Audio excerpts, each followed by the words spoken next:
Hi all. Our notable game today features a game from the Women's Grand Prix, which is currently being held in Monte Carlo, Monaco. Playing white was Dzagnidze 2573, and playing black was Mariya Muzychuk 2528.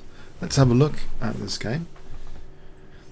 Dzagnidze kicked off with d4. We saw knight f6, c4, g6, knight c3, and the Grunfeld defense. d5, bishop f4, bishop g7, e3, castles, rook c1. Pretty standard stuff so far. c5, by far the most popular move.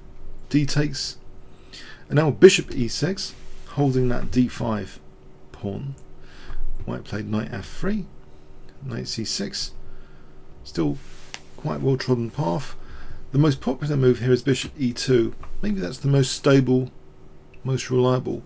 An alternative with 27 games in live book is knight g5, including this one. But bishop e2 has got 58, so it's slightly more popular. Now here, the bishop is harassed. Clearly, black doesn't want horrible double pawns, and plays bishop g4, hitting the queen. And white now plays, in this position, the move f3. This is actually the most popular played move. And here black doesn't move the bishop and instead counterattacks with e5. And we see bishop g3. And now a very aggressive move in the center, d4, hitting white's knight on c3. Okay, white now played knight b5. So it seems a little bit strange, white's play, from the general theory of openings. Even if some of this has been played before, the general theory of openings indicates you shouldn't move pieces twice. And you see in this game, this knight's kind of moved twice, and this one has also moved twice, funny enough. So can black punish this play? It turns out here actually there's a very strong technical move available to black. It wasn't played, a very good move was played, but there's actually a very strong technical move as well in this position, in the form of bishop h6, which seems to favour black in a lot of variations. Bishop h6, just hitting that knight and on that diagonal. Very, very interesting move. But instead we see h6, which is good as well. It seems black is doing very nicely here. White's moved these knights twice and hasn't yet castled. The king's still in the centre. Let's see now what happened after h6. E takes d4, and black plays e takes d4. Of course there's an open line to the king now. F takes g4, h takes g5, and it's just very dangerous. The king in the centre is very, very dangerous looking. It seems black's opening has been a gigantic success. Bishop d3, check, king f2, and now a very strong logical looking move, knight b4, simply threatening knight takes d3, check, and then rook e3.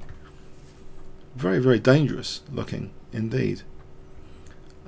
White played bishop b3, and now a powerful looking move, d3, which facilitates things like knight e4 check. It's blunting that bishop. Also rook e2 might be on the cards. We see rook f1, knight e4 check, king g1, and now black crushingly plays knight takes g3, h takes g, and bishop d4 check. And look at the pawns over here. Have you ever seen a row of 5 pawns like that? Quite spectacular looking in a way.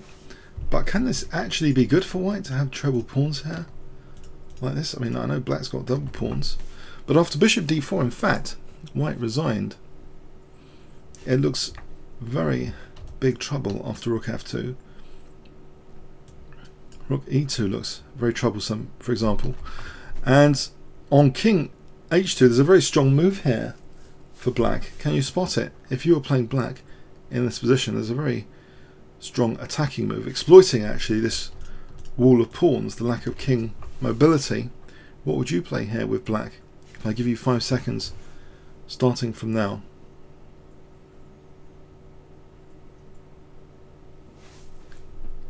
Okay, black has a crushing move, king g7, simply making way for rook h8. Mating. Yeah, it was a brief one.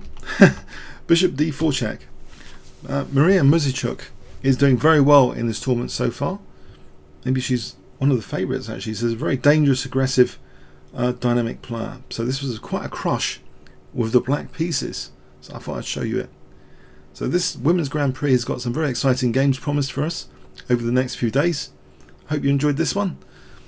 Comments or questions on YouTube. Thanks very much.